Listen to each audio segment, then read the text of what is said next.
Alrighty, everyone. That will be it for me today. My hosting is done for the day. My name's been Clock District. I'll be around tomorrow. I've got my own run and some more hosting. But if you want to check me out, in the meantime, you can find me on Twitch. My name's up on screen. But for the final run today, I'm going to leave you in the wonderful hands of CCNeverender. CC, take it away, my friend. Hello. Thank you, Clock, for that introduction. And thank you for that wonderful hosting job you did just now. That was a really great run.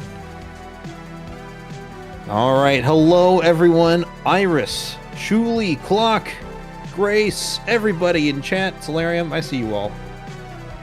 I see every one of you. CJ and AP are in the darkness, or in the shadows somewhere. Not the darkness. That's the heart of darkness. What's the... I don't know. I've only played Kingdom Hearts once. How's everyone doing tonight? Are you enjoying this show? I hope you are, because I sure am. First of all, I want everyone to know that y'all are crazy. We raised over $1,000 today, right? When for the first half of the stream, half the people couldn't donate, right? Because of technical problems. Half the people couldn't donate at all. It was just impossible, right? And now we're over $1,000. That's insane to me. That's insane that y'all really came together and did a great job. So from the bottom of my heart, thank you so much for donating to this cause.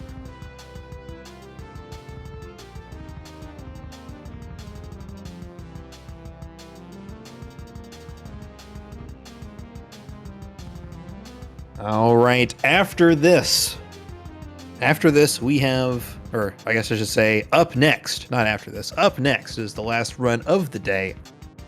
That's going to be Legend of Zelda Oracle of Seasons by TGH. You're going to like it. You're going to like it a lot. TGH is a fantastic runner, very good, knows what he's talking about, knows how to play games. Epic gamer. So, you're going to like that. Y'all enjoying it so far? I'm glad to hear it. I'm glad to hear it because we like to put on a good show here, you know.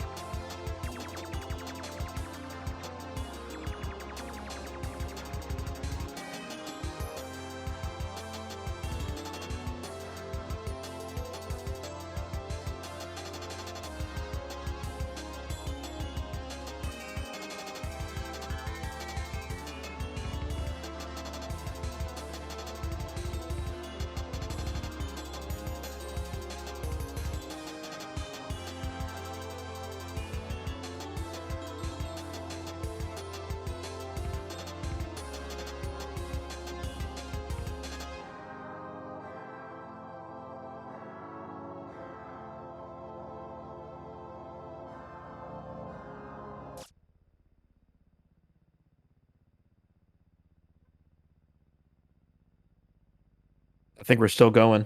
Still getting set up here. Hopefully that'll be done pretty soon. Crispy Tacos, that was a fantastic run. Great job.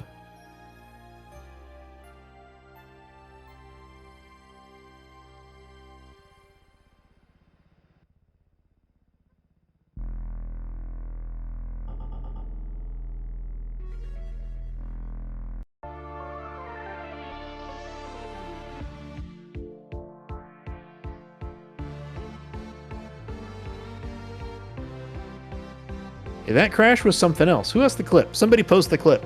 Post the clip. Post the clip. Post the clip.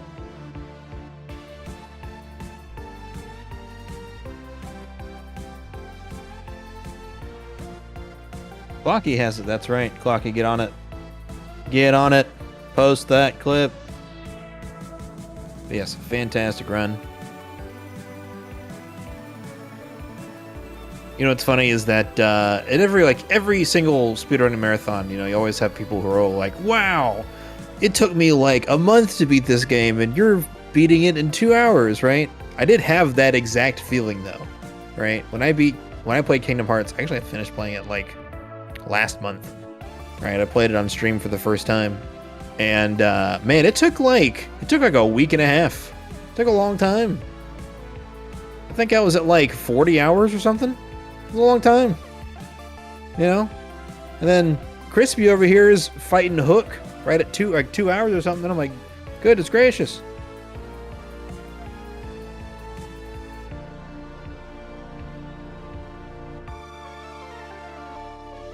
Yeah, Taco, that was a great run. Great run. There's the clip. Watch that clip if you haven't seen it.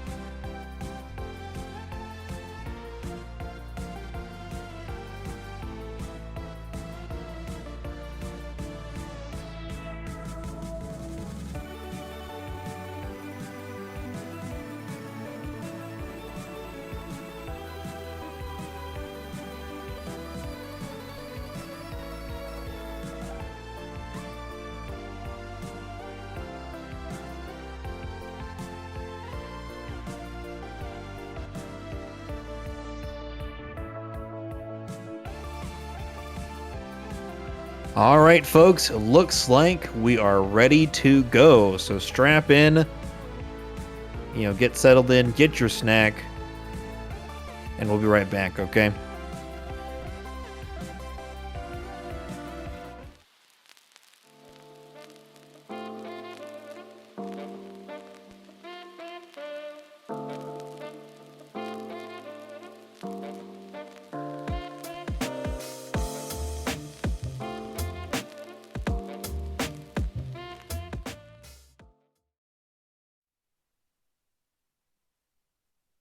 All right, and we are here with TGH and the crew with Legend of Zelda Oracle of Seasons. Take it away, TGH.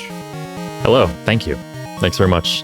Hi, I'm TGH. I'm going to be running Oracle of Seasons, or the Legend of Zelda Oracle of Seasons, released in 2001, along its sister game Oracle of Ages by Nintendo, although this game was made by Capcom. This is one of the Capcom-made Zelda games. I'm here with my wonderful co-commentators, if you'd like to introduce yourselves.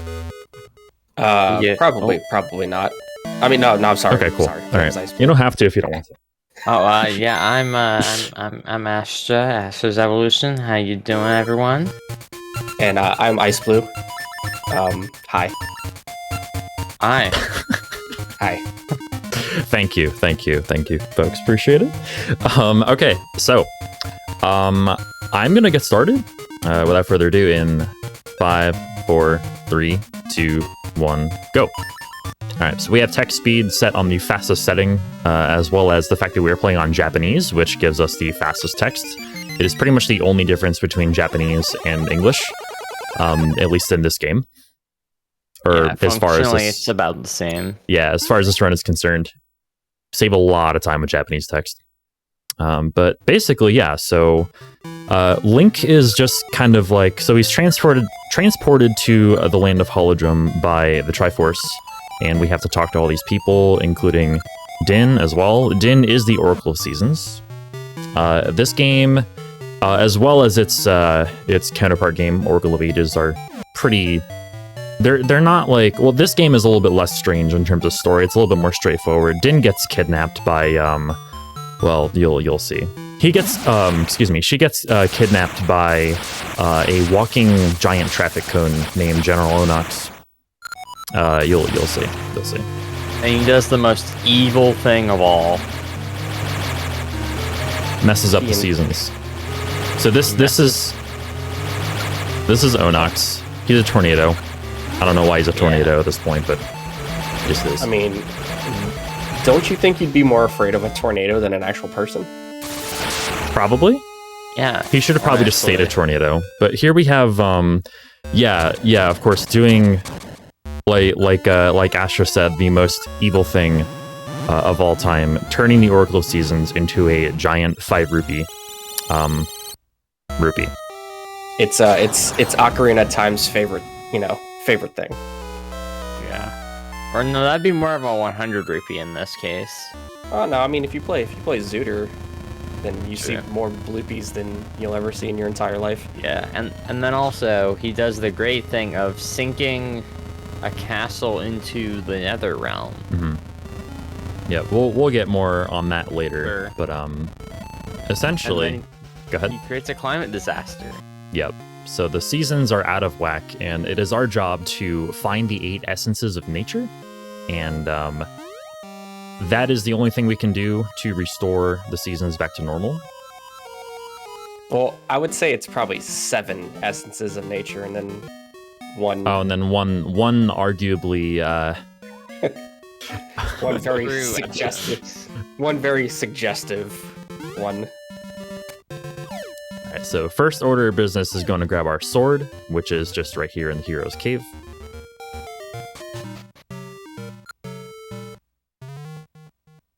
Yeah, so we have basically nothing here. So the game is testing our skills with pushing blocks and turning corners. Yeah, it's more of a tutorial section than anything. It's like, hey, you can push blocks. And in this room, we have to push a button to make a chest spawn. Yes, in this overly large room. Yeah, we'll be saving and quitting as well frequently to get back to the beginnings of dungeons. Saving and quitting is actually slightly faster to... it's actually a little faster to save and continue and soft reset by pressing all the buttons at the same time. Just like a couple see him seconds do faster that each time. Bunch.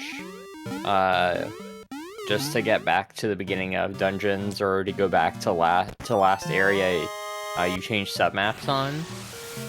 So that can be really helpful with traversing the overworld, especially.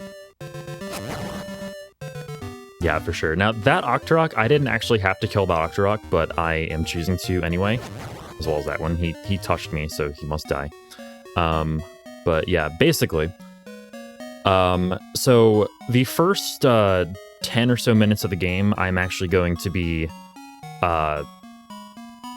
So I'm going to be setting up an RNG manipulation. Not necessarily doing it yet, but setting it up by killing 30 or more enemies. We want Maple, the witch, who flies around and drops a bunch of items, or knocks into you and drops a bunch of items to spawn after Dungeon 1, and we're going to make Maple drop some items that are going to be very helpful. Here's the Maku tree, by the way. The Maku tree basically is, well, very sleepy. Tries to, or doesn't try to do anything, actually, just kind of sleeps. But tells you, hey, take this key, and go open Dungeon 1, or otherwise known as Gnarled Root. And that is where we're going to begin our adventure to find the 8 essences of nature. Yeah, and you'll see based on its location across a bridge in the middle of a lake here, Don't you do it. Don't you do it. that is No. very reminiscent of a very specific video game that was made Listen. for the Nintendo Entertainment System. Listen. That this game was originally created to be a remake of. Can we get a server mute, please? Listen, Ice, you're not going to be It able to didn't see avoid... Zelda 1. You're not going to be able to avoid the Zelda 1 talk in this run, okay? I'm just gonna Don't make me- throw it alright, out there. Don't make me incorporate Sans into this run. I Hey, will, look at all these blue skeletons. I will kick you off commentary and then ban you from my chat, Ice. Just saying.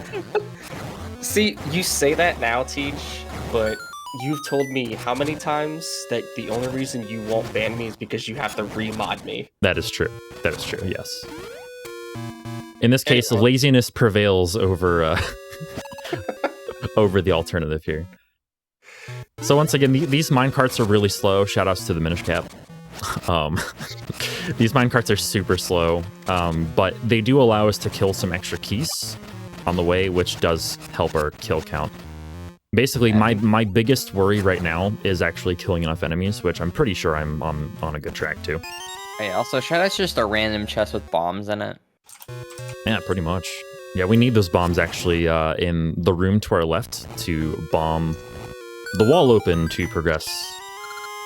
And bombs are good for that, at least. Yeah, Excuse me. they're quite good at opening cracked surfaces. Like walls. Alright, so upcoming is the first mini-boss of the game. We're going to be fighting a couple of menu sprites from Gen 1 Pokemon.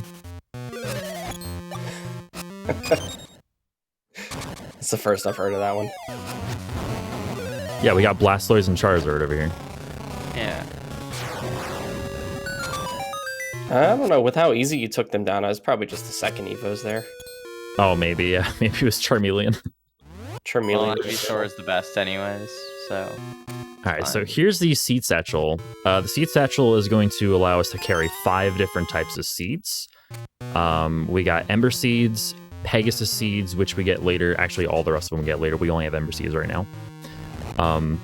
So Ember Seeds, Pegasus Seeds, Gale Seeds, Mystery Seeds, and Seeds. Gale Seeds. Did I say Oh, Gale did you Seeds already twice? say I think you said Gale Seeds twice. You didn't mention Scent Seeds. Scent Seeds, thank you. Oh, that could have been good. Yeah, I didn't want to knock that last one in the hole just because I want my kill count to be good, and knocking a Moblin in the hole actually does not count. Yeah, Okay, so... I need to listen for a sword pattern here. Okay, we're good. So yeah, that sets up for the Manip. Yep. Manipulation starts here. So yeah, if you want to actually explain about the Manip, that would be awesome. Yeah, so when you hard reset the game starts rolling RNG, and because this game doesn't roll RNG super duper often, you can actually manipulate it through different sword slashes, timings on the title screen, etc. And you can tell what part of RNG you're on based on how much you slash your sword and the sounds that you hear from that. And there will be a low, a mid, and a high sound. And if you can figure out what part of RNG you're on, you can easily figure out where you are, and you can manipulate RNG to be in your favor. And so we're going to do that here to get a specific ring and a potion from Maple. Yep, that ring. It's definitely a lot easier to manip in this game than another game. Yes, Where definitely. music rolls your RNG. All right, so I'm going to be listening for another pattern here. Good. So I was listening for a high pattern there, and I'm going to slash right there as soon as Maple hits me, and looks like we're fine.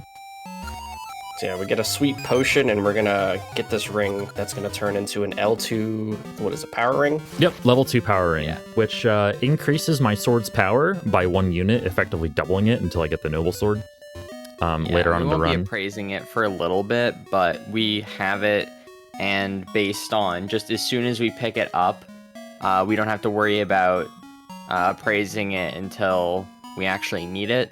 So we're just gonna hold on to it for a little bit. Yep, so one interesting thing about the L2 power ring, once I actually get it appraised and start wearing it and everything, it's a very risky, rewardy type of item, but it's that risk reward, or the risk itself, is kind of offset by the fact that we also got the magic potion, which revives me upon death. That was the other item that we manipulated for. So once I lose all my hearts, I will actually get revived immediately and automatically. So that allows me to play a little bit more aggressively throughout the run. The further you get into the run, the more effective it becomes at being a good revival tool. If you lose it earlier in the run, it becomes kind of a waste, but the longer you keep it, the more effective it is. And yeah, this whole thing is manipulated as well to give the fastest Rosa pattern, because stealth sections, hooray. Can you tell it's a Capcom game yet? So we're actually going to continue this manipulation all the way into Dungeon 2, and there's a particular room that I want to be able to manipulate. And I feel like as soon as you see that room, you will realize why we want to manipulate it. Yeah. Hopefully I keep it all the way there and don't do anything like dumb on the way there. But basically, yeah, okay, so we're in Subrosia now. Subrosia is essentially a parallel world to Holodrum, a subterranean parallel world. I don't really know what else this deal is, other than the fact that the Temple of Seasons, which we're about to walk into now, was sunken into this world. We're going to be revisiting here a bunch of times, both to Subrosia and to the Temple of Seasons, periodically, to gain access to the different seasons. So right now we're going to get the Rod of Seasons, which is going to let us change the seasons. Once we find a stump in the overworld that we can stand on. Thank God this whole building's made of stone, because it's surrounded by lava. Yeah, I feel like if it were like- metal, it would melt. Like, if Something. it was made out of, like, basically any other material, it would probably collapse. Though thinking about it, the ceiling probably would collapse because it would melt. So, you know. So right- Maybe... Oh, go ahead. A little bit of a fun fact. Right around here is where you're also supposed to get the Boomerang. The Boomerang is, as it turns out, a completely optional item in this game. At least the level 1 Boomerang is. But yeah, you're supposed to get the Boomerang to hit that switch. We just use a bomb, just throw it over. I still don't know if that was an oversight by the developers or if they intended for you to be able to do that, but it's definitely faster either way. Yeah, who likes doing a bit of Subrosia dancing anyway? We'll save that for ages. Yeah. If you want to even call that dancing, to be honest. Oh yeah, so we got the fall. No, Right? winter. Oh, winter. Winter, sorry. One sec. Okay, just need to listen for a sword They pattern. get to cause snowstorms. Right, we got the winter season, excuse me. So the way the Rod of Seasons works is you find a stump in the overworld, like this one, on the north part of this screen. We stand on it, and we use the Rod of Seasons, and now it's winter. Later on, I will be getting access to more seasons via the Temple of Seasons. Like I said, we'll be revisiting there periodically to get more access to more seasons. But for now, we just have winter, so... Yeah. And Link is gonna become Santa Claus. He's gonna jump through this chimney. A little late, but, you know... This girl sure thinks it's not too late. Yeah, that girl literally says, "Hey, it's Santa Claus. You came through my chimney. Here, have a shovel and go shovel my yard." That is basically what happens there. I mean, wouldn't that be what you would tell Santa? Also, don't shovel the trunk. Yeah. That was not intentional. Also, Teach, have you been playing Animal Crossing? Like, are you trying to shovel tree stumps here? God, good question. All right, right here, I'm also going to listen for another sword pattern. Okay, we got it, pretty sure. yeah, and then also, just like, if you saw those different enemy patterns and stuff, like, imagine not doing that manipped and having the chance of enemies just, like, going in very weird directions that could completely cut you off and combo you. Yeah, like, I knew exactly what all those enemies were going to do. I need to listen for another sword pattern here. Okay, we're good. Should be Yeah, at least. because you have like barely any invincibility frames in the Oracle games, so you can just get comboed hard by enemies. Yeah, damage happens very, very quickly in this game. Here's the room that we want to continue the manip for.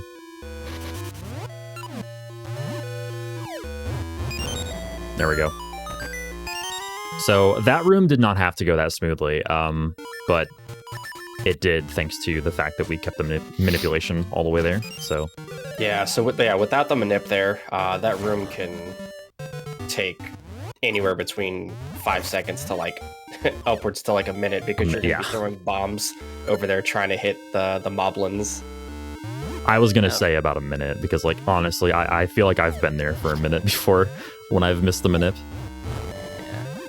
And then fun little room where you have to blow up all these blocks in one sitting and then go through before the time runs out and the chest disappears. Mm-hmm. Yeah, I feel like a lot of Luckily. people don't know that. You have to spend a lot of time.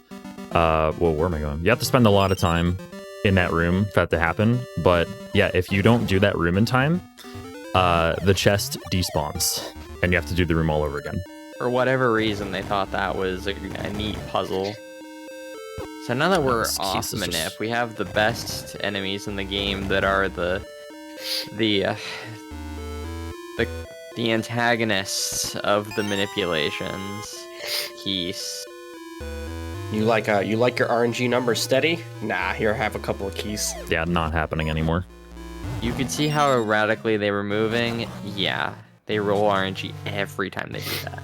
Yeah, which is actually once every 2 frames is how often they roll RNG, which is very, very much so compared to almost every other enemy in the game, including the second most volatile enemy in that regard, I think, which is P-Hats.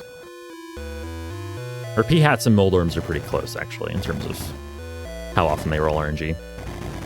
Need to be kind of careful But here. if they're not on screen for that long, they're not too bad. But Keys, they suck no matter what. Oh, so check out this mini boss. Yo, Teach, hey, wait, why are you wasting your bombs? I just feel like watching the fireworks. He just hates the floor. Wow. I really don't like floors. So yeah, that's there's a face Facade. there. So in Link's Awakening, Facade is infamous, or in the original Link's Awakening, I should say, Facade is infamous for being able to be damaged multiple times before he even visually spawns. They did not fix Facade in the Oracle games for whatever reason. So if you approach Facade from above, because he only visually spawns if you, or he only starts doing things once you're below him, you can just like stand there and throw bombs at him and it'll damage him. And we just do that to complete the fight. Don't worry, he can get revenge later though at Nonox's castle. Yeah. Yeah. But here he's nothing. Yeah, Yeah, no, I mean- he's just a time waster. To be honest, he also got revenge on our childhood too. You know, Nick Jr. Oh yeah. Oh no. No, why, Ice? Why? All the traumatizing while we were young. Hey, it's the Dodongo. Yes, it is. This is King Dodongo. Oh wow, he is taking a very long time to. Why aren't you opening? Hello? Open up, pal. That was really strange. Don't worry about the abuse that is happening to this Dodongo here. We are not just throwing bombs at it and then throwing it into a pit of spikes that's conveniently in the center of the room. You know, I've always wondered, like, you know, if you're like an evil mastermind trying to like destroy the world, why would you put a boss in a room where literally the floor kills them? Yeah, and then why do you have plants with bombs? Like, literally the boss's weakness.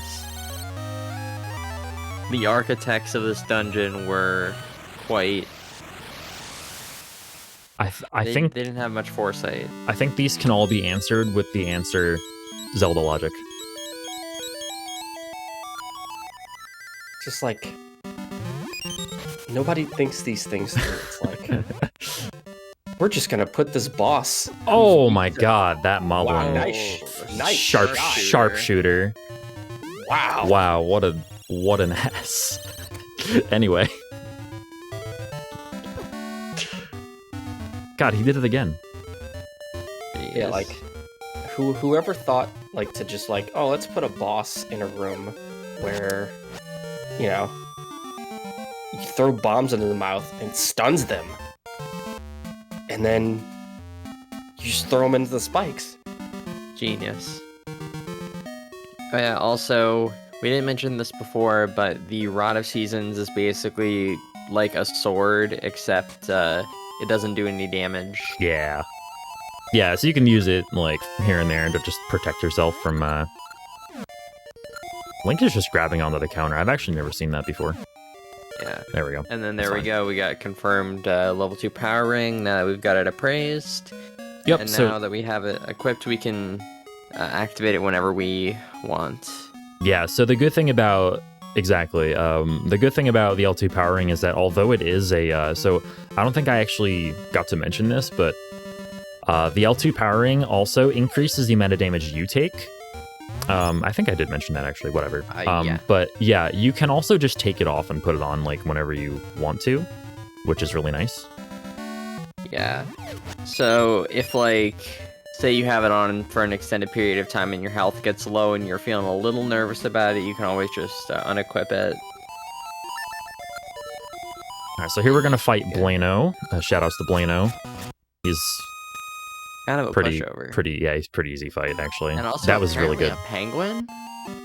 God, I don't know what Blano I is. didn't know that Blano was a penguin for the longest time, but apparently he is. I think it was just like a blob, kind of like Kirby. Like apparently it's a penguin, I guess. He certainly doesn't. He doesn't resemble a penguin like shape wise. Yeah. He's got flippers. It's like the closest thing. Anyway, here's Ricky, by the way. Our favorite erratically moving kangaroo, who we went and got the boxing gloves for by beating Blano before even talking to him, because we know we know that he needs the gloves, so we just go get them beforehand.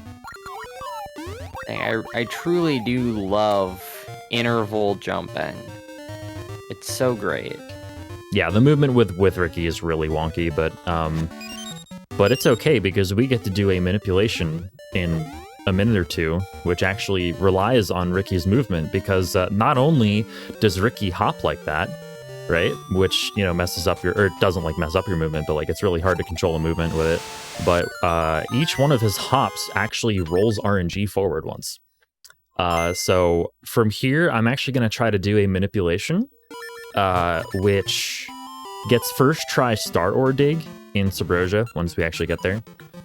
And also manips for 3 different seed drops or Pegasus seed drops in Dungeon 3 once we get there. Yeah, so we'll see if I can pull this off. And Pegasus Seeds are basically this game's equivalent of like the Pegasus boots. And those are going to be really important for movement, because for most rooms, we want to be using a Pegasus Seed to just kind of fly across the screen. And that's going to be important because Link's normal walking speed is very slow by comparison. Yeah. And so we want to make sure we have a good supply of them pretty much at all times. And so even 3 drops is a significant amount. Yeah, because they last 8 seconds. Yep. And also another use of them is we're also going to use them to kind of do a bunch of skips through the dungeon. Noticeably, the largest skip is going to be Dungeon 8, where we utilize the Rock's Cape plus a Pegasus Seed to kind of skip bomb. more than... Yeah. We skip like half the dungeon. Yeah, so here's Ricky and the awkward movement. Okay, so far so good. 8 hops on this screen. On this screen, I want to see a rupee. Right there. Perfect. Yeah, and then also, the reason why it rolls RNG every single time Ricky jumps is because Ricky makes a sound randomly. And so you'll see with this manipulation, Ricky makes sounds a lot. Okay, so I should see a heart drop here. Good. Alright, so I need to listen very closely for a pattern here, so give me 1 second. Perfect. Okay. But yeah, so the specific movement that I do there with Ricky, and there's the first try Star Door Egg. Star Door Egg? Yeah. Wow. Yeah. Wow, that's a new one. There's the first try Star or Dig. Excuse me. That can actually happen on one of 4 different screens down here on the beach. Or, so-called beach of lava. I don't know. Alright, so now that we had the Star Ore, we can trade that for the bow and impress Rosa, who we're about to take on a date. Yeah, also, which one of the Subrosians was a big enough jerk to be like, alright, we're gonna take Rosa's bow and we're gonna sell it. And we're only gonna put it at the highest possible price. Yeah, it's a pretty... Yeah. Why? She probably went and bought a bunch of gift cards from like a local like convenience store because she thought she owed a bunch of money to the IRS. What? You know, you've never heard of those scams? Come on. Well, now I have. What's next? Some like Persian prince or something? It's a known scam. The the IRS calls your phone, you know, because you know the IRS just calls people instead of kicking down your door. You know, they call your phone and tell you that you owe them money, and then they make you go buy like Google gift cards Or like V-Bucks? to like pay them back, and it's like, And there are unfortunately actually people out there that actually believe this stuff. That is unfortunate. It is very unfortunate, yeah. Rosa is one of the victims. Okay, there's your lore. Rosa. There's your lore for you now. Okay. Subrosian IRS, Subrosian IRS just wanted her bow. So the main enemy of the RNG manip here is the title screen, as a matter of fact, because so Astra mentioned earlier that the title screen rolls RNG, or like certain timings on the title screen roll RNG. It actually rolls RNG once per frame on the title screen. It's one of the only parts of the game that significantly like rolls RNG forward very, very quickly. So the main enemy there is being able to skip through that fast enough. Give me 1 second. Okay, good. So we are on a good seed. In order to not go past the seed that I just went for there. So I just need some quiet starting right now. Okay, good.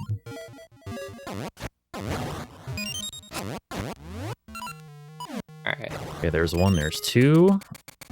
But wait, there's more. But wait, there's more. Billy Mays. So as long as I move far enough diagonally down there in that previous room, I will be on the correct seed for one more seed drop in this room. Right there. Here we go. Perfect. Yeah, and then also, DJ's doing a very specific pathing here to make sure that these wall masters don't grab Link and send you to the beginning of the dungeon. Yeah, because for whatever reason they're there and this early in the game. Okay. Yeah, the floor masters there, or wall masters, whatever the hell they are. Floor masters, I think. So they their AI works in a very specific way, which makes them manipulable by just, oh god. Okay, that's fine, whatever. It works in a very specific way, which makes them manipulable. They will try to spawn in front of you, or if you're not moving, they will try to spawn like in a certain position in the room. Ugh. Okay. Ugh, these P-hats. As you can see, actually, we're just getting a showcase of all the worst enemies. Yeah, unfortunately, I actually lost the manip due to some poor movement on my part, but yeah, the manip, if done perfectly, would have lasted all the way to this room, but this is also fine. So there's the Rock's Feather. You can jump. That's about it. It's not exactly great otherwise. Well, it is useful. Yeah, it's useful. It pairs well with the Pegasus Seeds. So you can make some farther jumps than you would normally be able to. Oh. Okay, fine. All right. So the good bleh, excuse me. The good thing about about being on low health right now is that I do have a potion to revive me right on cue. Thanks, game. I do have a potion to revive me. I would have preferred to use that later, but that's fine. I took a lot of damage on the way here, and you were saying about having a potion to revive you? Yeah, I don't anymore. That was what I was getting at. Well, that's a blood gang. Yeah, it's a shame. It's okay. You're not even gonna need it. Whoops. Calling it now. Ice. I swear. I will bring Zelda 1 upon your household. No, you won't. What does I swear? Yeah, I'm sorry, that was terrible. Anyway, we're hopping across these this pit now. We're gonna do this room one more time. But yeah, so like I'm just gonna try to like move in certain directions at certain times here. Oh, why did that spawn there? Okay, I need to be very careful here. Yeah. Oh, look at all these hearts. Those would have been very nice. Probably about a minute or two ago. Yeah, I'll say. I need the feather anyway. Boy, that was I don't know why that Wallmaster spawned where it did. That was weird. Yeah. Alright, so mini boss time. We have the Squids. Squids, my favorite Zelda enemy. Just straight up Squids. This is the real Squid game.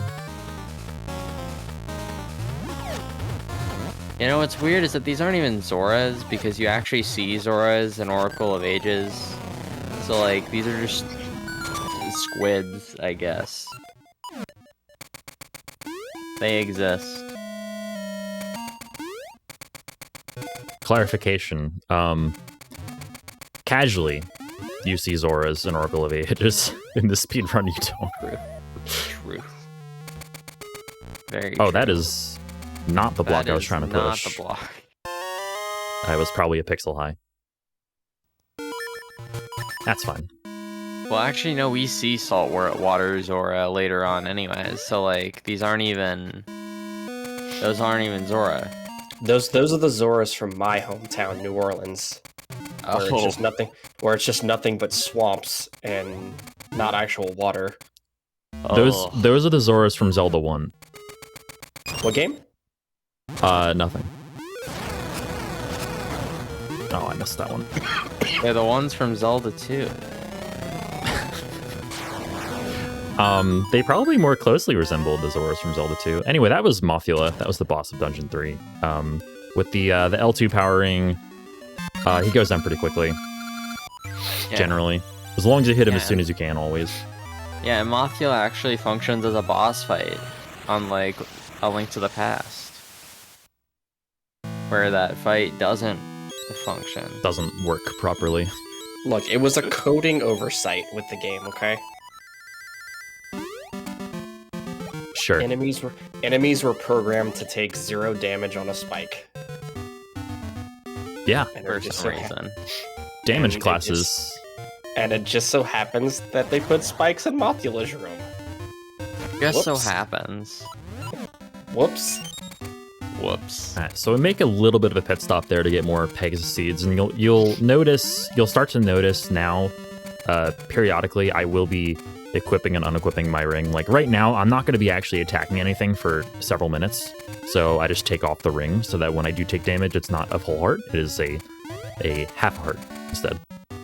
I'd also like to point out some of my favorite parts of this speed run is when you enter a screen and then the maple music plays for like 0.5 seconds and then it stops. Yeah. Like, So when like it you, just starts off and it's like doo doo doo doo and then it's gone. Yep. It's like the first 5 notes of Megalovania being Give me played. that. It's great. Oh yeah, Sans. I forgot my favorite character. Yeah, we saw Sans in Dungeon 1.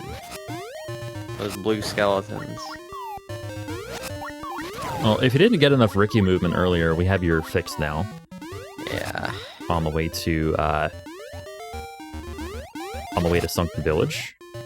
Yeah. Or Sunken and you can City. also Sunken see City's Sunken there's Village. I forget. Sunken something. Sunken something or other. I think it's Sunken City. Yeah. And then we're actually going to be getting a very special seed there that's going to be, you know, it's going to be needed for fast travel, essentially, because we're going to be able to travel across the map to any of the trees that we have visited. And that's going to be very useful for restocking on Pegasus Seeds when we run low, or we just need stock up for later. Yep, so there are Gale Seeds. And then when we go back on a screen we've already visited, all of a sudden, here's Dimitri. The best animal buddy, Agreed. just objectively. So Dimitri can swim in water, which is going to allow us, or swim in water and also ascend waterfalls here, which allows us to access these caves. Where we meet a dude. Well, first we get the pass, the membership card or something, and then he's like, yes. "Oh, you got it," and then he gives you his life's work, and then he's trapped. Because people can't swim without flippers, apparently. Yeah, well, I mean, with Link these definitely like can't. heavy tides and that giant waterfall, you know. So Heavy tides? Heavy tides? It's like a 2-pixel thing. Fair enough. I'm sorry, three frames. But also, how did he get up there? Good question, actually. Super good question. Obviously, he got there to get the materials to make the flippers, but like, why did he just kind of give them away? He's the master swimmer. That's how he got up there. Then why did he make flippers? So it's like the reason the Rito made the paraglider in Breath of the Wild, because they wanted other people to be able to fly or to experience like flight or mastery of the air, if you will. Maybe it was the same deal with him. Why do we never see him again then? Because he can't swim. I don't know. Literally perished as he gave us the flippers.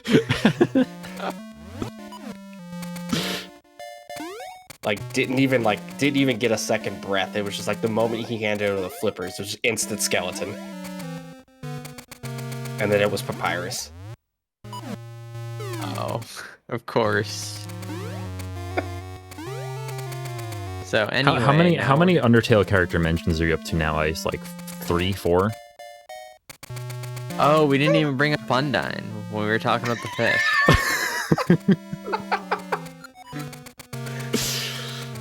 Oh my god.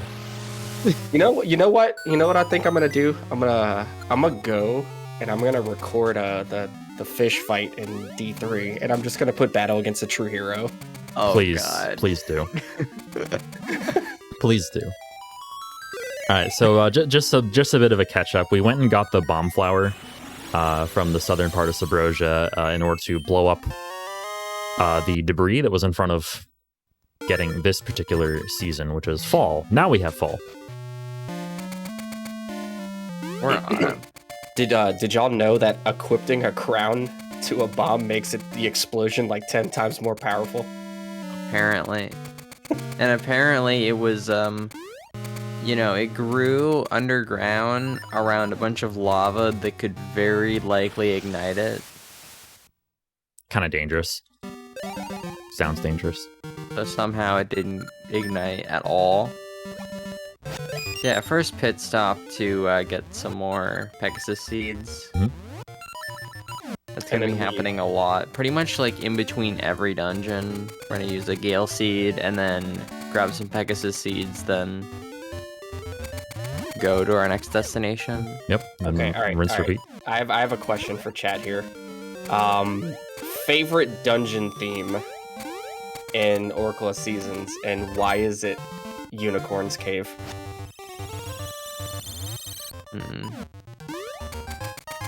Because everybody says it's Dancing Dragons, and I don't believe that. I can't really disagree, to be honest. Yeah. Hey, what's the name of that? I can't remember the name of the dungeon. The Dungeon 5 in Ages. No. The Crown Dungeon. Not. No. That's No. a fabulous dungeon theme. That's that's a bop. That's a true bop. Gotta love the same 3 notes.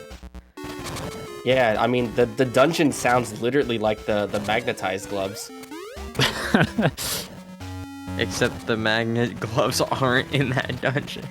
Yeah, so Great. they wanted to bring the essence of the magnet gloves from Seasons or to Ages, or I'm sorry, they wanted to bring the essence of Crown Dungeon from ages to seasons, so they added the magnet gloves and added the same soundtrack to the gloves. True. I agree with this headcanon. I'm on the fence. I'm on the fence Why are you about on it. the fence? Speaking of magnet gloves, by the way, there they are. And they are. Now, See, it was Why are a you on the fence? long-winded. That's dangerous. Hopefully, it's not an Wow. electric one. Speaking of electric, look at those schmooves. yeah, the magnet gloves Just- are fun. Just listen to the sound of the magnet gloves. It's like it's cat jam worthy. Yeah. And also, a fun Alright, thing about using the magnet gloves, so you can actually use them in mid-air, and you can jump in mid-air while using them if you're grounded. So it's really cool for movement across gaps and stuff like that, and you can skip little sections. This room you have to ooh, nice seed drop there. This room you actually have to open the chest in the same order that you killed the the Armos enemies in. That seed drop also makes it so that I can be a lot more aggressive with seeds in this dungeon.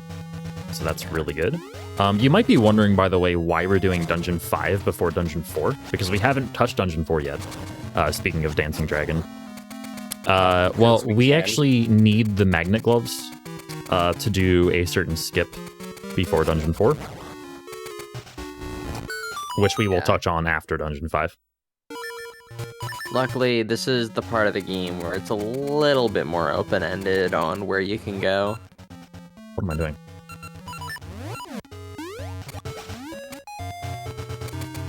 Yeah, the skip that we're going to be using the magnet gloves for is pretty famous for losing a very, very large amount of time.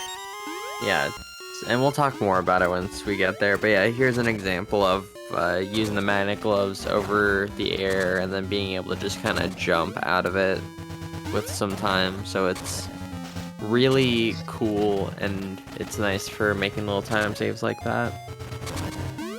Yeah, I love the fact that you can like walk for like a few frames after. Yeah, when you're attracting yourself to like an object like that, it actually gives you like a ton of frames. It gives you like almost a full second to walk on the air. Otherwise, you only have 1 frame to jump, which we actually take advantage of later. In Dungeon 7, we take advantage of it. My favorite Zelda enemy, Tiger. Yeah, Tiger. I don't know. There are a couple of questionable, like, why is this enemy here enemies in this game. Like, it doesn't even feel like a Zelda enemy at all. It's just a saber-toothed tiger. Pretty much. The Dungeon 8 boss also falls into that category. Whee! Hey, look. Cool jump there. It's Capcom. Look at those spikes. Look at these conveyor belt platforms. Dang. It's almost like You we're could- playing Mega Man. Yeah, it's You like could we've almost- you dove could into a almost Mega Man game. You could almost hear the Mega Man exploding sound.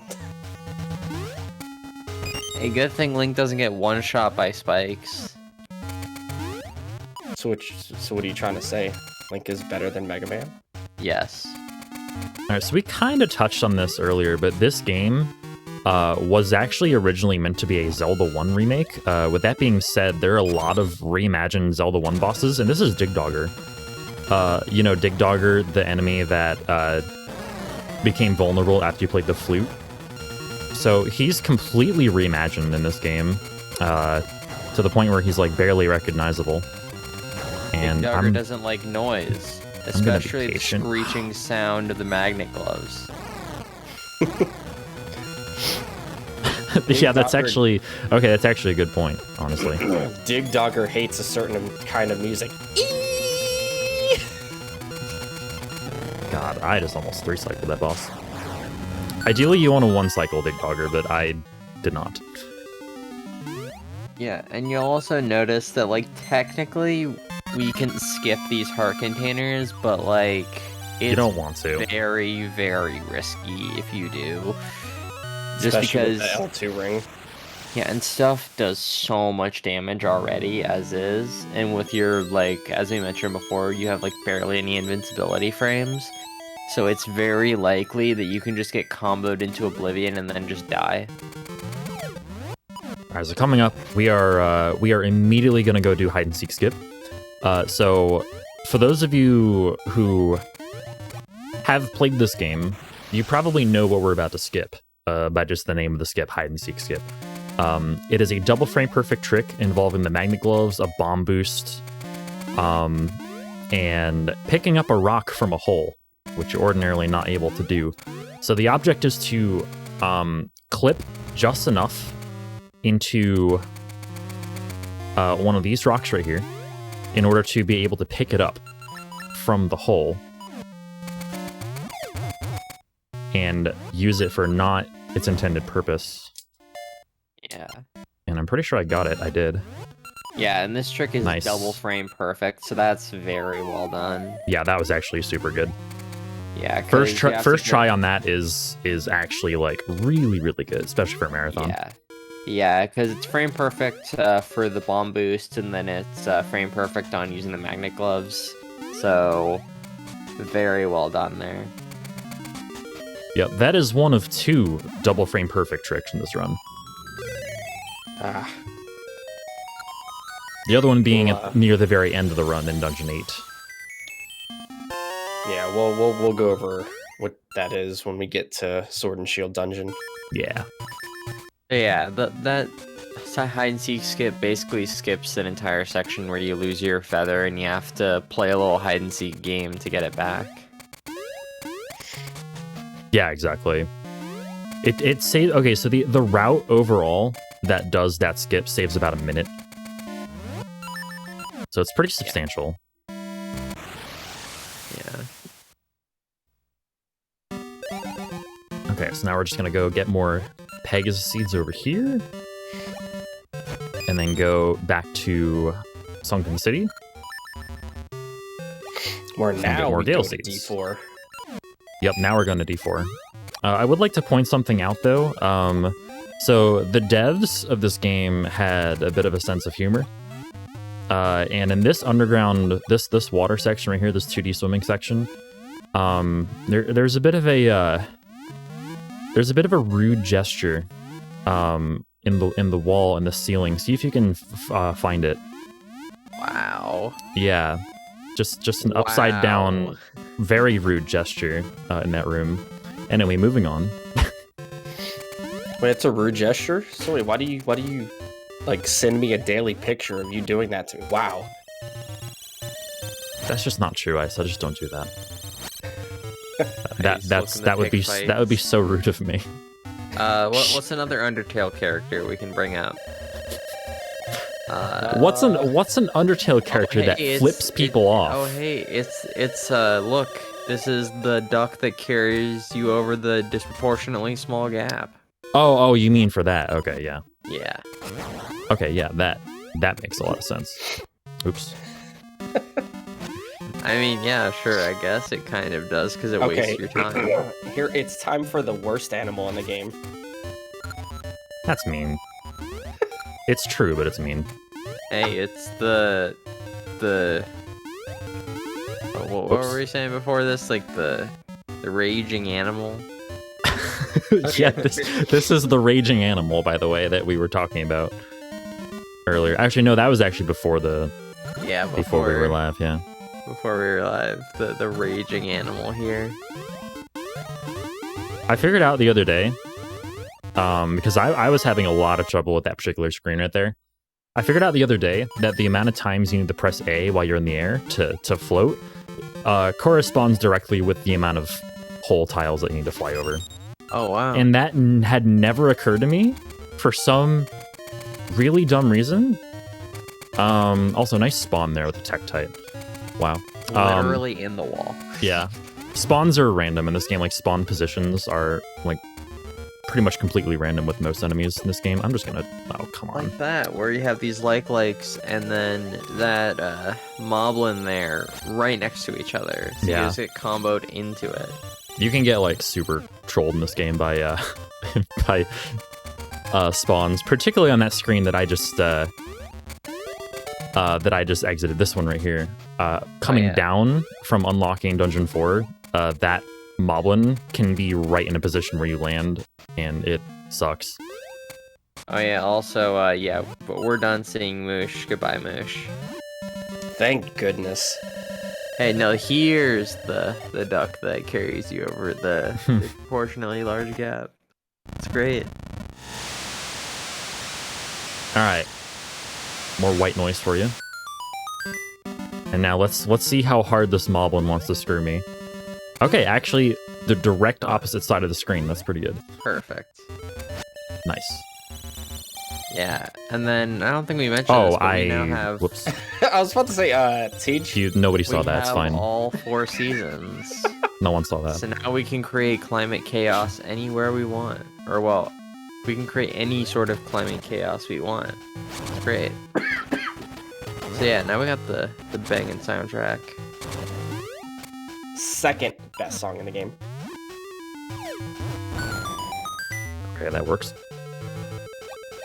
Oh yeah, this is a solid room right here. 10 out of 10. This is a great Capcom. room. What are you talking about? 10 out of 10 Capcom. This is a great room. Yes. Look at all this movement. Look at all this pot. I'll see y'all in like 40 seconds when he's done pushing pots. A lot of pot ice. Sure, it's not good enough. No, not good enough. Not enough. Alright, cool. So especially in a position where I don't have my potion anymore, this health is really good. Yeah. I don't normally have this much health here. In fact, I'm not sure I ever have. Yeah, without you the got some aid really of... lucky heart drops as well, so that was really helpful. Yeah, I did get a heart drop in the room that Ice was crapping on earlier, so... Yeah. And it also helps that TGH got hide and seek skip. Wow. Hide and seek skip. You got this. First try. Oh, hey, look, Mega Man. Yep. Hide and seek skip first try, because the more times you fail it, the less health you have. And the less health you have, the worse off you are. Yep, pretty much. That's not the only skip that's like that, too. Like, the other double frame perfect skip that we were talking about in Dungeon 8 is also very much like that. Where, like, you failing the trick costs you time not only with the failure, but also later on in the dungeon. Yeah. Just because, like, actually in that case, it's directly tied to speed as well, because you need to use Pegasus Seeds to actually do the trick, so you have less seeds later on. Yeah, it's but, whole thing. Yeah, but we're in really This good game shape is right very now. Resource collection intensive, and so if you don't have enough resources to effectively go through the run, you're gonna lose a lot of time. Yeah, this game, especially more than Ages even, is really, really heavy on resource management. Yeah, also a fun little thing about that key catch there. TGH skipped having to go through a text box after diving. If you just catch the key immediately as it falls, you don't have to worry about having to go through the whole sequence of picking it up as if you're getting it through a chest. So it's a fun little optimization.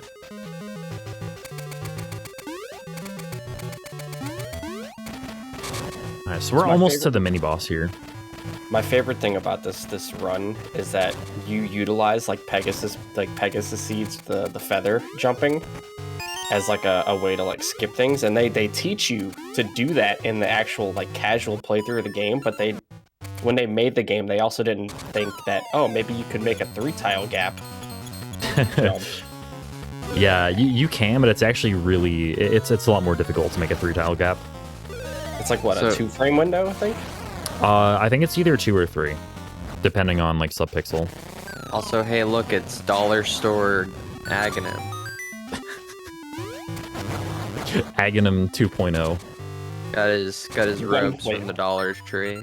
1.5, Or- you mean? Yeah, I was about to say 1.9. Literally can't even make up the 2.0. Not good enough. Keys, please. He stole like 2 tricks. What isn't good at either of them? All right, so we have the slingshot now. The slingshot allows us to shoot our seeds, for lack of better terminology. Nobody never say say anything that about again. that, please. Oh my god. Please don't ever say that again. That, Ugh. nobody say anything about the wording there. Anyway, so perfect example is right here. So we come back to this room, and we make this chest spawn, and then we save and And quit. immediately leave. You ever just say something and then immediately look back at what you said and be like, I should not have said that, at least not in that way. instant Yeah, regret. that's one of those things. Yeah, we're gonna be getting that chest a little bit later. And hey, you didn't get screwed over by the keys. Yeah, those keys could have been really unfriendly there, for lack of a better word, as well. I've actually seen the keys, both of them spawn right in front of the switches, and they just sat there. Yep.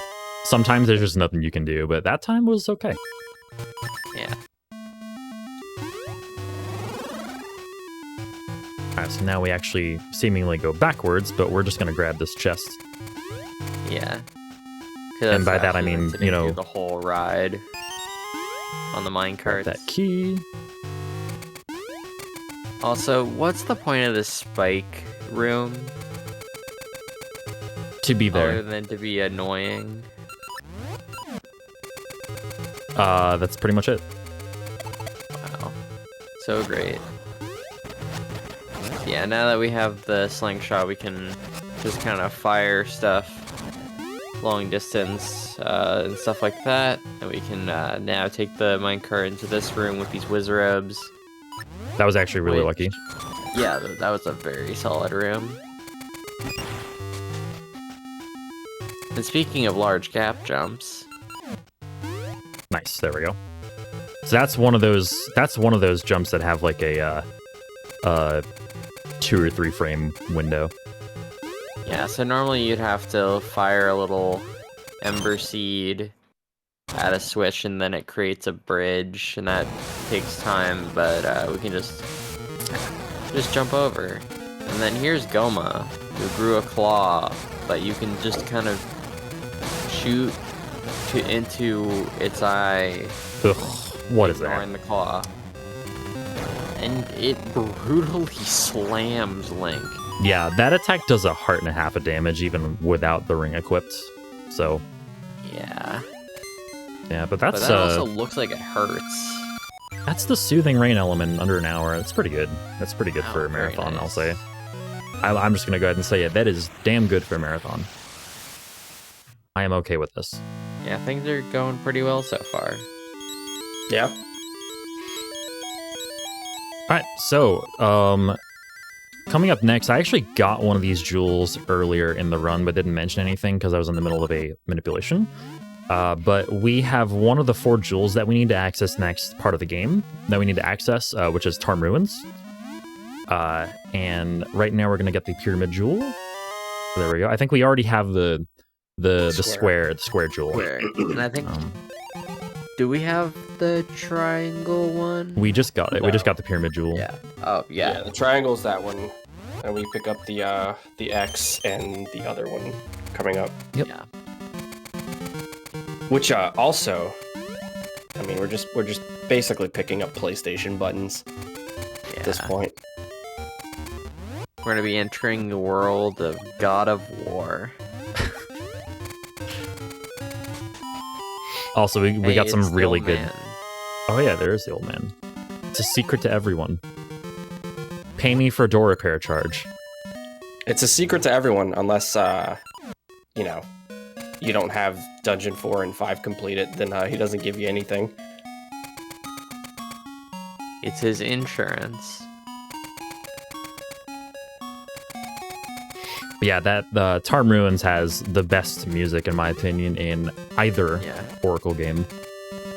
Alright, and also coming up is the craziest boss fight in all of Zelda. It's so wild. Look at this. Yeah, this is actually really difficult. Alright, we're good. I love that it plays the mini boss theme. Yeah, like I said, the devs have a sense of humor.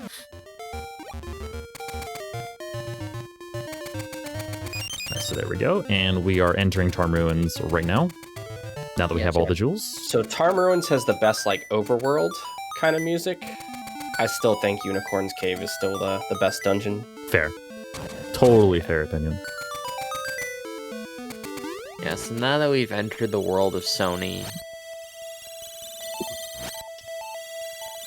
as you can see, we're gonna do Sony things. Rundown.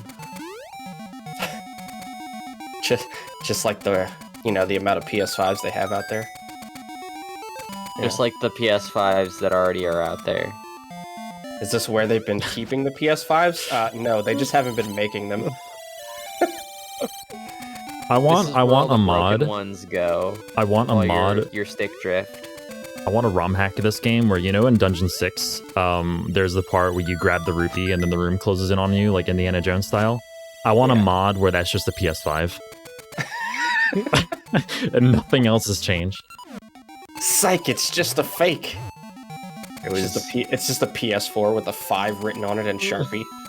And it's like one of the special edition white ones as well. Yeah, we're gonna come up on that room in D6, like not too far from now. So don't worry about it. It's just your router with 2 pieces of paper around it. All right, so this part of the game, we're about to get the Noble Sword, and the Noble Sword will effectively, I'm pretty sure, double my damage output, or at least raise it by another unit, which actually stacks on top of the L2 power ring, which is really nice. Yeah. But there we go. Who needs doing trading sequences when we yeah, you're supposed to do like a big trading sequence in order to get that, but not if you already know the pattern. The pattern, I think the hint given to you, and a bit of a, like, I guess, playing casual spoilers here. The hint given to you by the deck you scrubbed, you play the phonograph for, is something along the lines of move left with the seasons moving from coldest to warmest. Maybe worded a little differently than that's paraphrased. But yeah, that's basically how you get that.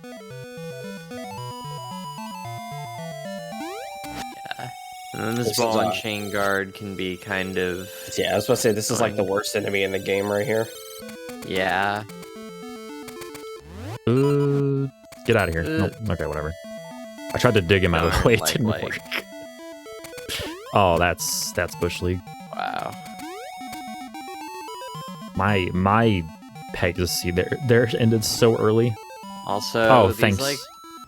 These like rocks that like blocked the way, they remind me of the eraser statues from Earthbound.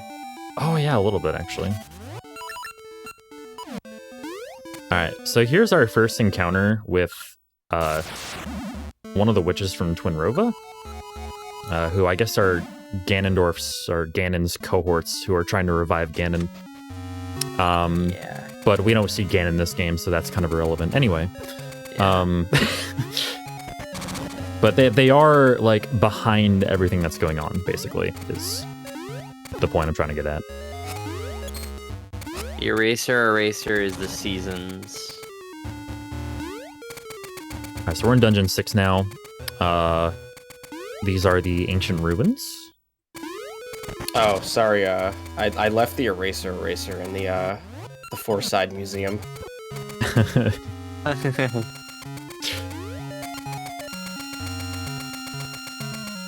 We'll get the brilliant sound of magnet gloves on display once again.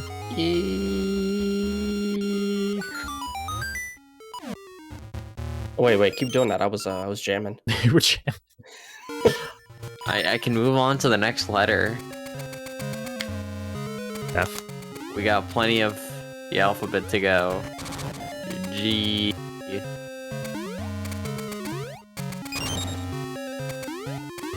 want Skrillex Alright. to sample that. Magna Globes. Okay, here we go. So- Just put that with the buoy base theme from Mario Galaxy that's remixed in the Mario and Sonic Olympic Games. That literally sounds like a Skrillex remix. Oh boy. Anyways, this dungeon's a whole lot of just kind of walking around. Yeah, pretty It much. We get one of the really nice items in the game though, the L2 Boomerang, which you can actually control in the air. Which is, I think, the first time that had been done in a Zelda game. Yeah, speaking of, we have it right now. And to show its power, it can kill Armos in 2 shots. It's Whoops. very powerful. No heart drops. Thanks, game. Should be fine. We get a fairy a couple rooms from now. But yeah.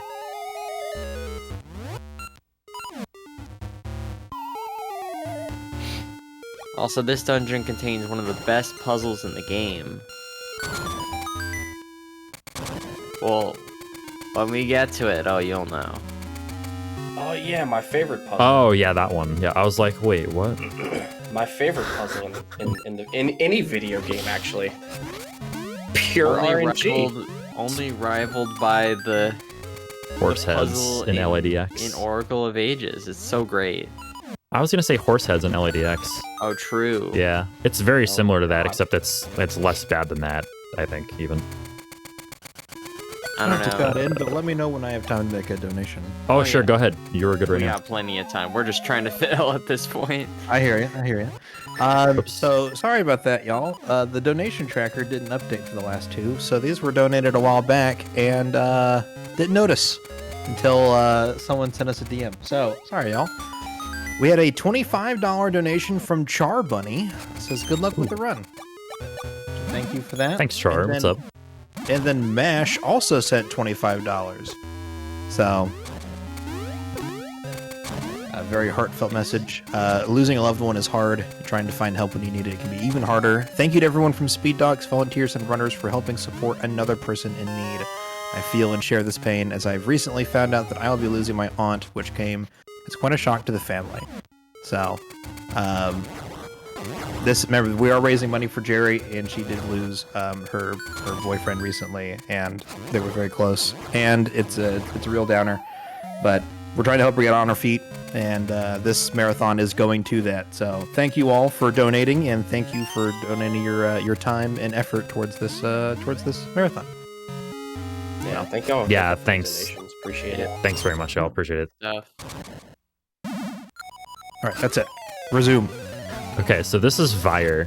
Worst mini boss in the the game. best mini boss in the Yes. game. Why did he get promoted? Vire already doing Vire things. Yep.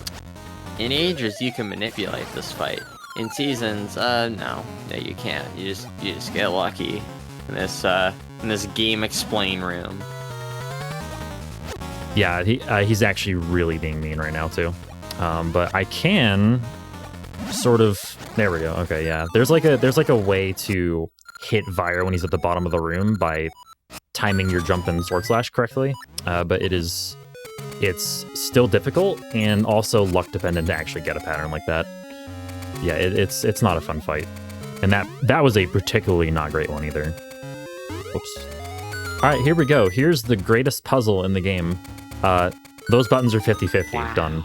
Perfect. Yeah. What a fantastic puzzle. Hey, what are we gonna do with this empty room? Hey, let's just put 2 buttons, and then we just kind of have it go 50-50. It's so great. Except when you're speed running the game, it's actually not 50-50. It's 1%, 99%. It's like 99% of the time, Okay. it's wrong. Yeah, Unless fun you're fact. right, in this, which then it's 99% that you're gonna get it and 1% that you're not. fun fact in speedruns, there is in fact a what is it? 1 in 7 chance that you'll actually get it. But yeah, if I were to miss that, if I were to not actually get the good RNG there, I would have to redo the room, or I could just leave and re-enter. What you're supposed to do is fight the enemies that fall, but we don't. We just kind of leave the room. All right, here's Manhandle. That is Hey, the it's- actual name of the boss, by the way. We're not Hey, actually. it's every Zelda 1 runner's favorite. Yeah, and it No. not any better. I love wasting 2 minutes and 15 seconds of every Z1 speedrun I've ever done to a boss that's just you cannot do anything about. Just losing 2 minutes of your life to a boss that you hate. Yeah, he's a little better in this game in the sense that actually never mind. I mean, you don't have to use a resource where you only have like 4 of when you enter the room. Oh yeah, also, by the way, Link has now gained the power of the gods. He now has wind. Literally just has the force of nature of wind. He just Blowing- carried that in his hands. Yep, blowing wind is the name of that essence, and it totally does not look like the General Mills logo. In case anybody Wait. was wondering. Wait, No, it does. It actually does. I'm looking this up. It's like Oh. literally the General Mills logo. I can kind of see it. Okay, so starting right now, I'm going to be starting a long manipulation that will hopefully last me until a certain room in Dungeon 7. There's one part in the desert where I will need to listen for a certain series of sword slashes, and then once again at the beginning of Dungeon 7. I'll let you know when those happen, but ideally, this manip is going to guarantee a good RNG for the sand pit, which you need to drop into to get the bell, the rusted bell. Also, that's another example of a puzzle that we already know the answer to, that you need to get somewhere. Right there. So Pokey was kind of right in the way. I need to listen for a certain pattern in this room right here. Okay, we're good. Oh yeah, also, by the way, that's a dead guy. Yes. So, like... He died again. So he's, like, dead, but now he's a ghost. It's literally what happens if you play Zelda 1. Yeah, so that part right there is actually RNG.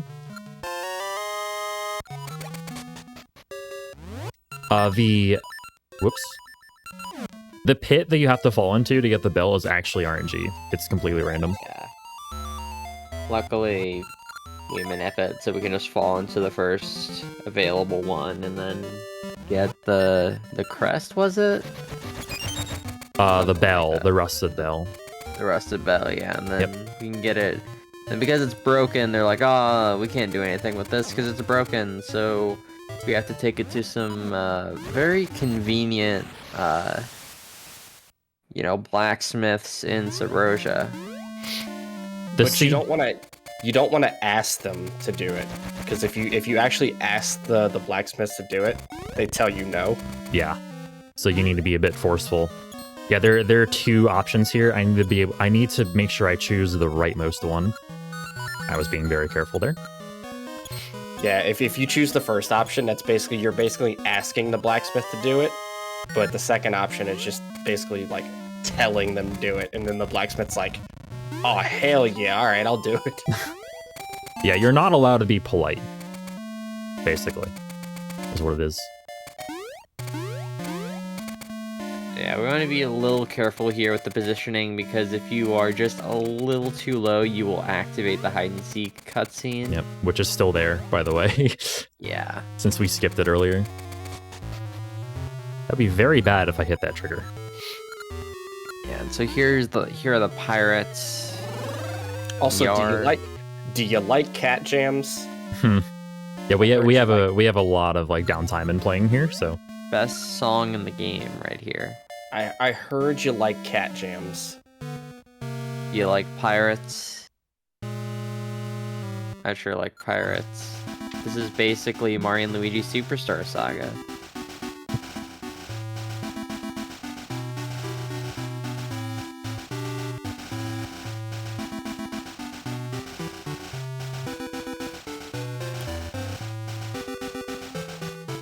So I've got a bit of a fun fact for you. I was talking a little bit earlier about the way RNG works in the game.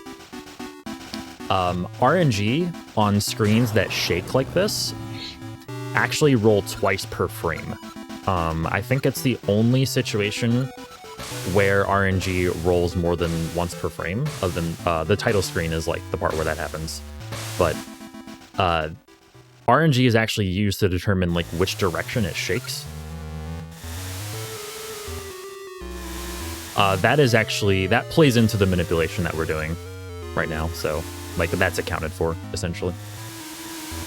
Okay, also weird thing, speaking of the Superstar Saga thing, I always get like the results of those cutscenes mixed up. So for some reason, I feel like the ship's going to crash, like legit crash and sink, even though that it doesn't do that. It would be funny if it did. I mean, it makes sense too, because like, you know, like canonically they have not been out on an adventure in a long time. So like for them to crash would be like really funny and probably actually fitting. And this is a boat that's been in the sand for how long? A long time. Yeah, and stuck between 2 dimensions. All right, so once I enter Dungeon 7 here, I actually need to listen for a certain sword pattern. You're gonna see me mash pretty fast here.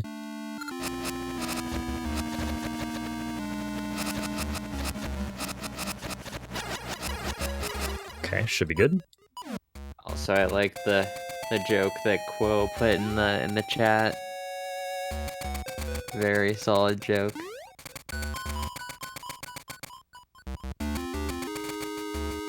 All right, so this room right here actually will... Sorry, I wasn't going anywhere with that sentence. First off, the manipulation causes these enemies to do exactly the same thing every time, so you can kill them with one spin slash. On the way back, we do something called skip, which skips having to get the key on the right side. In other words, like killing the Poe. That's why it's called skip. And this requires some pretty tight movement, as well as a well-timed menu to allow me to move through the lag that happens when the torch goes out. So it's pretty tight movement plus that. The whole gimmick of this dungeon is large gaps and rooms with torches where the Poe is going to blow out all the torches, and if all the torches go out, you get sent to the very beginning of the dungeon. And so what we do as a part of the manipulation is to manipulate this Armos so that because it can spawn in any of the positions that the Armos are, that you can, it's either an actual enemy or just one you can interact with. And so the manipulation just puts it right next to the switch. Yep, so my manipulation is pretty much over now. It lasted all the way to that room with the keys. We manipulate that room so that we don't have to equip feather and sword. Or rather, just sword. And so here's another example of jumping over 3 block gaps here. That's just to kind of get to these rooms a little bit earlier. Wow, that was probably the best RNG I've ever seen for those magnet faces. That was a pretty good room. Very good. And then a nice little tight jump there. More magnet gloves. Eee. Alright, so now this one is actually random. By the way, the spawn here is random. It's this one. Yeah, as you can see, very amazing position right there. Gotta say. So great. Yeah, that's actually... that position was less than stellar. That is probably the worst position, if I were to guess. Also, another feature of the Noble Sword is you can actually break pots with the sword. Yep. TJ's done that quite a few times now, but we hadn't mentioned it yet. Yeah, it's like actually one of the sources of time save for it. Yeah, so here we're actually gonna fight the Poe here. He's like, I'm gonna fight you. But his fight also has the same gimmick, so we gotta make sure that we finish the fight before the torches go out, or you get sent to the beginning of the dungeon. fun. Yeah, that's actually later on. Yeah, Come on, there we go. Okay. there we go. So that jump right there was frame perfect. Yeah, you skip that entire sequence of going through the different dials and all that jazz. Wow, that's... So we're gonna be that wasn't going good. for another frame tight jump here. This is one of those 3 tile wide jumps. And then we get the Rocks Cave, which is a double jump. The best item in Zelda franchise, to be honest. Pair that with the Pegasus Seeds, and this thing is solid. Yeah, this Clears, is like, really fun. 6 or 7. It's what, 6 tile gaps it can clear with the seed? Something like that, I think. It's something crazy. It is. Yeah. I'm gonna grab this fairy here. Yeah, just for safety, since you don't got potion. And then you saw there that, like, we already have enough Pegasus Seeds and, like, kind of regular drops that getting that one that was out of the way isn't too big of a deal. Wow, this Yeah, is we're not gonna- good so far. Yeah. Okay, that's fine. I didn't realize they were go. both close to dying. It's okay. Yeah. And then my favorite room in the game, or rooms in the game, stolen straight from Oracle of Ages. Stairs. No, that's it. I Why? love mazes and I love stairs. Why not? It's so great. Look, the game is just trying to get us to do more cardio. Stairs are cool, I guess. Yeah, I just don't like it when you have really weird mazes with them. It's a little awkward. I mean, if you know where to go, it's all good. Yeah. Which we do, thankfully. Yeah. Then we also walk over this pit here so that we can land on the right side here and activate these switches. Yeah, just holding right there is actually super consistent. Yeah. Okay. Then get our big key. Pretty good shape in terms of health. Yeah. Oh, we're coming up on my second favorite reason to lose 5 minutes and like 15 seconds to the worst speedrun ever invented. Gliok. Ah, yes. Yes. Your favorite boss. All right, here we go. But it's only 2 heads. So not so bad. Except, oh, what is this? Back with a vengeance. You gotta fight the body too. Hey, Tej, do me. Yeah. You Oh. want to tell me like what you're about to pick up here, real quick? Oh yeah, sure. It's the seventh essence of nature, the seed of life. What Was that wrong? What makes it the seed of life? Could you elaborate on It's Anyway, moving on. They're seeds and they give life. That's it.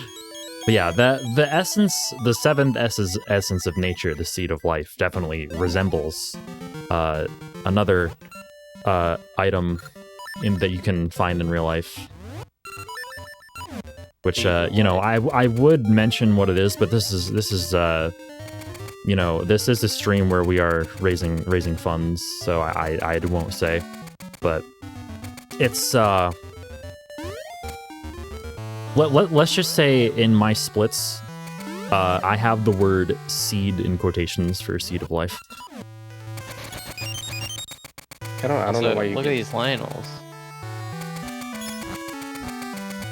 This is another example coming up here as to like why Pegasus Seeds and the cape are ridiculously broken. Oh, nice spawn. Oh, I actually powered right through that spawn. I've never done that before.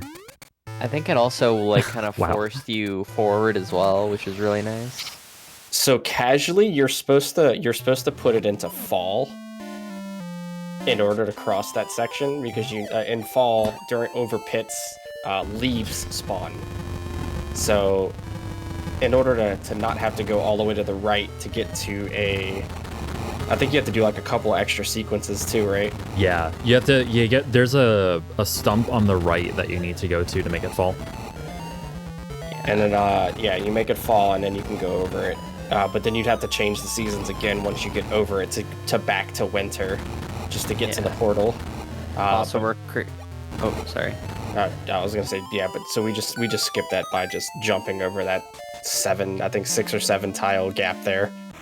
Also, shoutouts to another climate disaster that we just created. We just spread lava across this entire environment. Yeah, This entire eco-terrorism. ecosystem is, completely destroyed. Also big shoutouts to the guy that was like throwing stuff in there. Like he was literally throwing in like super valuable items. Yeah, my dude threw a big key into the water. Wow, nice snipe from that Lionel. Like he throws like a heart container, a big key. I think at one point he throws Rosa's her ribbon in there. Really cool jumps here, by the way. These keys are being mean.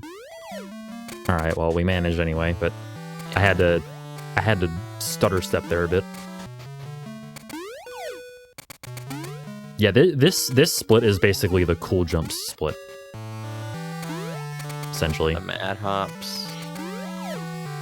Oh, so let's go over, since it's coming up here. Let's go over the other double frame perfect trick here. Yeah. Okay. So this one is called HSS skip, which stands for Hyper Slingshot skip. Normally in a casual run in this dungeon, you have to go through the dungeon, you have to do all this extra stuff, and you pick up the Hyper Slingshot, and that allows you to fire 3 seeds at once in 3 different directions, and we have to use that to get across this large gap, but we don't want to do that. That takes a lot of time. So what we do is, with a well-timed bomb and Pegasus Seed, we jump over a large gap that brings us to the other side, where we could hit a switch that just skips more than 70% of the dungeon.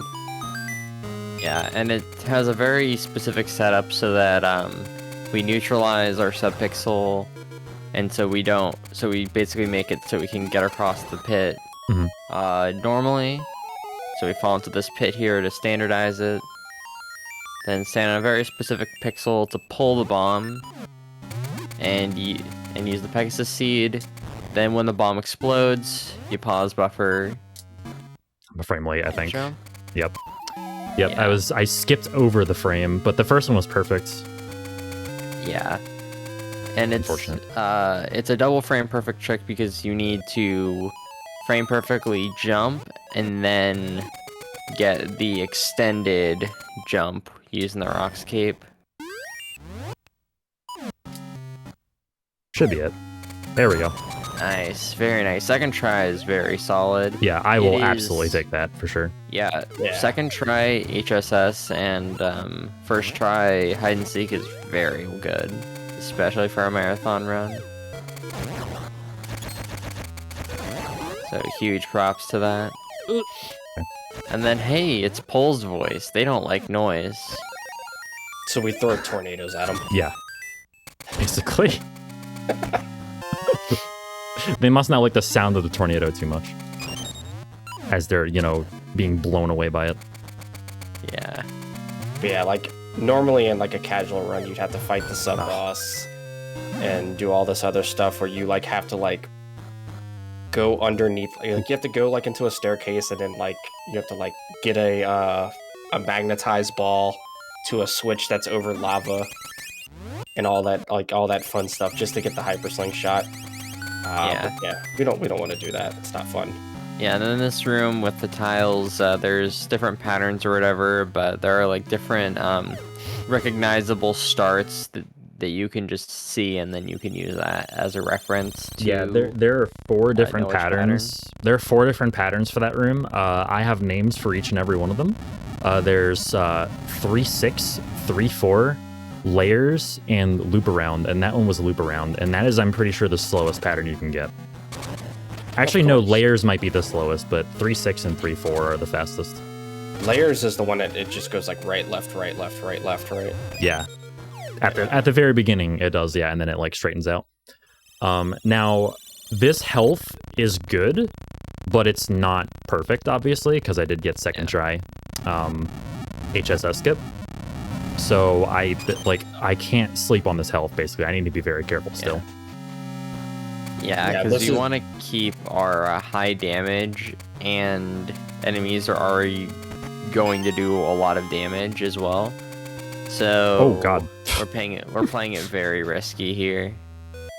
Yeah, this dungeon is one of the instances of I don't like this where it shows like how bad like the iframes are in this game. Yeah. Did that Stoutfish just walk into the pit and just fall? probably. I wasn't paying attention. I had my hands full with another one, but it probably did do just that, actually. Okay, yeah, I just went and watched it back on the actual main stream, and yeah, he just walked into the pit and just fell. Yep. I'm not surprised at all. No aggro, no nothing. Just walked in. Just like, walks into it. Yeah, and then soon enough we're going to be coming up on the boss of this dungeon, and when you think of 8th dungeon Zelda bosses, what is the first thing that you think of? Medusa head. Apparently. Yeah. Yep. Yeah, you know. Twin mold? Nah. All right, look, no. We can't make fun of the best boss in Zelda history. Come on now. I wasn't making fun of Karok.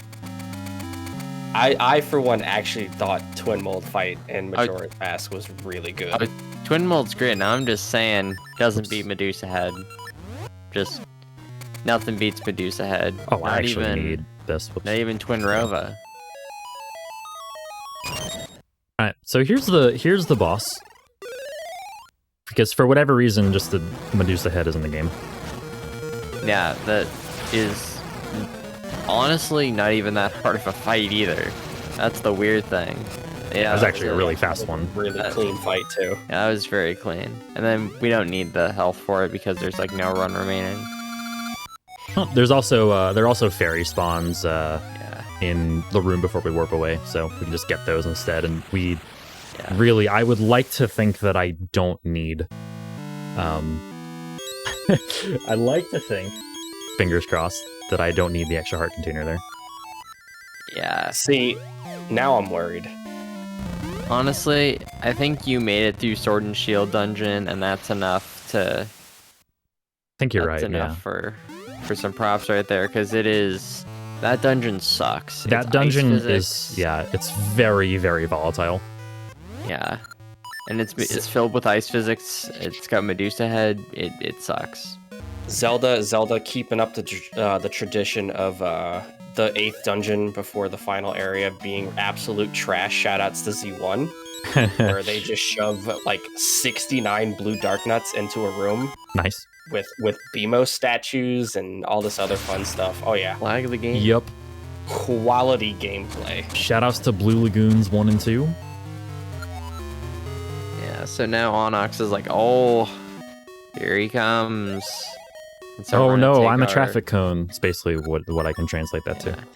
So now we're gonna take these essences, to go over to his castle and break through the fog. We're gonna politely knock on the door and say, "Hello, please don't do what you're doing. Thanks," and then kill him. Yeah. I mean, Okay, isn't that what you so- do? Isn't that what we do like during like Halloween? Plus or minus 1 step, yeah. Yo, we have the most important thing here. The Maku Chickens. seed. Oh wait, no, this is the wrong speed run. No, the seeds of life. Yeah, actually, I forgot to mention in any percent. So this is all essences. This is the category known as all essences. In the any percent category, there's a trick that you can do in Northeast Hauldrum with the rooster. You can actually like pretty much infinitely duplicate the rooster, like spawn it over and over and over with a frame perfect trick. And if you spawn it enough, you can actually just despawn the barrier in front of Onox's castle and just go in. You only need, I think, 2 essences, I think. Either 1 or 2 essences to actually make that happen. Something like that. Alright, so now we're in Onox's castle.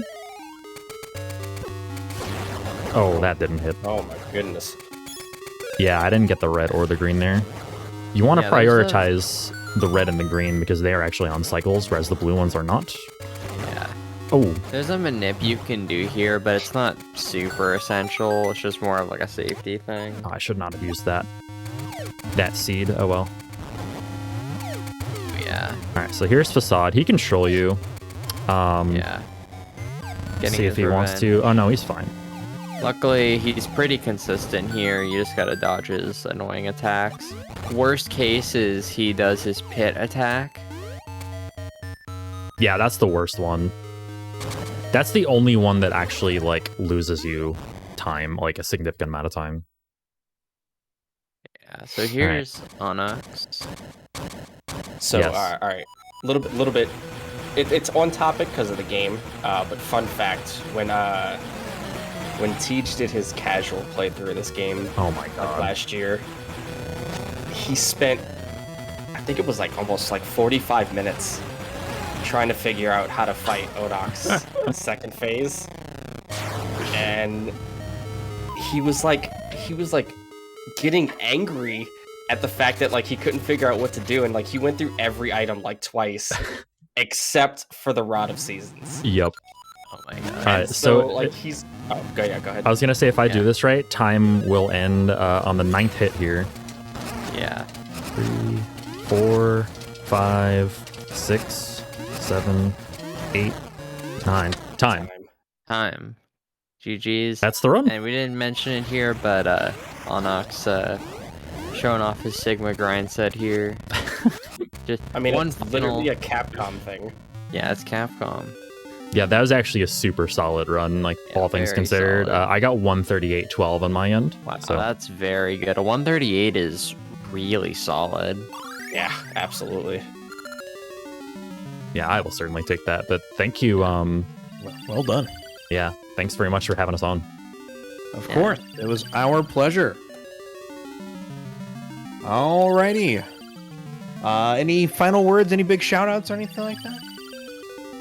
I will say shout outs to the Oracle of Seasons community. Basically, like everything here, it's truly like it's truly a melting pot of of people who like found the discoveries in this game. Like it's really truly a community effort. So huge shout outs to them as well. Like the major skips plus the smaller optimizations. It's been a huge work in progress for them, and yeah, so like I've done very little of it myself, but yeah, huge shout outs to them for advancing the speed run so far forward, especially in the last like year or two. Yeah.